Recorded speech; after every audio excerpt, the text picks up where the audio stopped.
Well, hello there. Welcome to the Obithorian Alliance. I'm Jacob. And I'm Luke. And in today's video, we are giving our first impressions of The Crowded Room from episodes 1 to 3.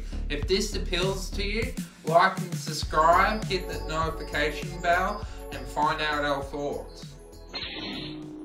So where can we find The Crowded Room, Jacob? On Apple TV Plus and streaming weekly on Fridays. And how many episodes is it going to be? 10. So tell us, what's this show about? It's based off a book called Billy Milligan, and with his 24 personalities and how he appealed for insanity because he didn't know what he was doing with that many personalities. Yeah, which sets up to be quite an interesting premise for people in Australia. I've never heard of this person before, but No. you know, maybe it was a big deal in America.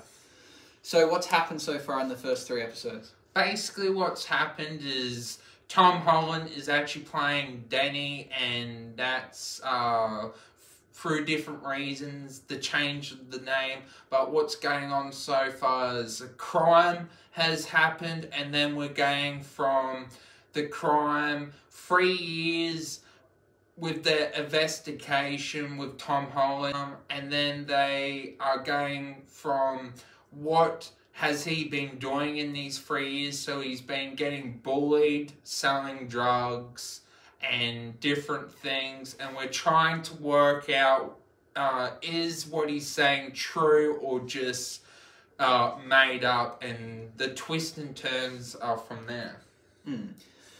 What are you liking it so far? I'm really enjoying it. I'm really enjoying the twists and turns, and knowing that he's basically it's saying is kind of it's interesting hearing from someone like that. Do you think after doing research and finding out more about his story, it makes it more interesting? Yes, very much. Because I felt that before I found that out, I was watching the show going, what the hell is this about? Like I understand that he's possibly committed some crimes and they're trying to work it out, but why is that interesting? But now you look at it from a different lens and go, well, he's got 24 personalities. Who's real and who's not? And so we've got a new episode coming out today. Yeah. And I guess it's going to tell us a bit more about what's going on. But would you recommend this to someone? I would say yes, but it's kind of, there's a but in that. I don't think everyone will like it. I do think it's worth watching, but it's kind of that grey area when you can't really recommend it to everyone. What do you think? I think it is hard. I think after doing the research, as I said before, makes it a lot more interesting than I first thought. But yeah, it's hard to recommend it after 3 episodes, but I think they've stopped it at a point that's kind of got me hooked and I want to know what happens next. But from here, it's going to go, I guess like most things, 1 or 2 ways. It's going to be amazing and you're going to be like, how good was this? Which makes me think of shows like Blackbird that did that. Yeah. Or it's going to go the other way and you're going to be like, well, that was so not worth it. Like, why did I continue after the first 3 episodes? And I guess that's kind of part of the genre with psychological thrillers. There's no really in between. They're either they nailed it or you go, what was the point? There's never many that go, oh, it was okay. You know, so it's sad, but it kind of go either 1 or 2 ways. Where do you think, we know there's split personalities, but what do we think's going to happen? I don't know what crime he's committed. It's only a best guess, but what do you think is going to happen? I guess he goes on his journey at the end of episode 3 and something happens there, and I guess he commits a lot of crimes. Yeah, so do you think he maybe possibly murders some people? Or I guess so, yeah. You saw at the end of the last episode, they were talking about, they discovered his art book. Yeah. And they were talking about maybe are these victims, but now I'm thinking, are they personalities opposed to victims? Are they his personalities? And out of the characters we've seen so far, who do you think are real and who do you think are fake? Definitely the person that he's staying with. Definitely she's a personality, and the Latino male, I think he's personality. Yeah, I'm fairly certain about the girl, especially now that we've seen that she mentioned that she'd been raped by a stepfather's friend.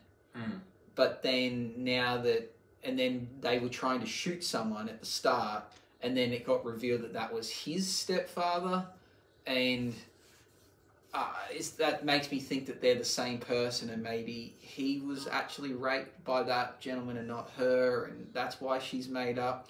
On the fence about the gentleman that keeps saving him, because he shows up at the right time, but he seems to possess strength and abilities that the main character doesn't, and I feel like maybe he needs to be real or was real in order to do that. I'm unsure. What about his friends? Do you think that they're real? I'd like to say yes, but don't really know who the 24 personalities are. Yeah, my suspicion is I think the friends are real, but the one thing that makes you think that the big gentleman that keeps saving him is not real is after he came and protected him from the drug dealer, the girl that he was with was scared of Tom Holland's character. Specifically. It makes me strange why she was scared of him when he didn't do what we saw. He didn't do anything. Where if that was him and he went psycho and started shooting at this guy, then it would make more sense as to why she was scared of him specifically. So that's where I'm leaning towards with that. His friends, yeah, probably real. The drug dealer, I would say, was real, but I'm almost 99% sure that the female character that he's living with isn't real. Yeah. How hyped are you for it moving forward? Extremely hyped. I'm really enjoying the show. It could possibly get a little bit too freaky with everything, but Tom Holland has taken a year off acting because of this role, so I guess now we know why he's decided that, and now it makes sense because after not knowing that knowledge, I was thinking, oh, why would you? But now I know. Is there any shows that it's comparable to for those out there? Blackbird comes to mind. Yeah, Blackbird would be the first one that comes to mind. Is it similar to Mindhunter? I haven't seen Mindhunter. Yeah, some people in there are insane, but not with so many personalities. You were telling me some interesting trivia about the show before. Yes, this was originally, this concept was originally meant to be a movie back in the 90s with James Cameron and John Cusack. Yeah, so you were saying that John Cusack was going to play the main character, James Cameron. It got everything ready, though, pre-production ready to start filming, and he didn't name who it was, but some partner he had involved in the project kind of made it difficult and basically pulled the pin, and it said that he had interactions with the actual killer, Billy Milligan, who wanted this movie to be made to tell his story, which is odd because he's a criminal that got away with a crime but almost wants to brag about it by the seeming, or he wants to, again, point out, like, it's not me, it's my personalities, I'm not a bad person.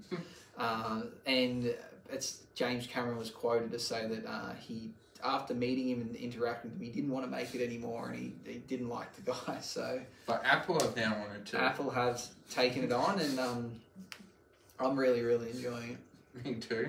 Well, thank you for watching. Hope you enjoyed the video. As always, like and subscribe, hit the notification bell. See you in the next video. As always, you're awesome and keep being awesome. Bye-bye.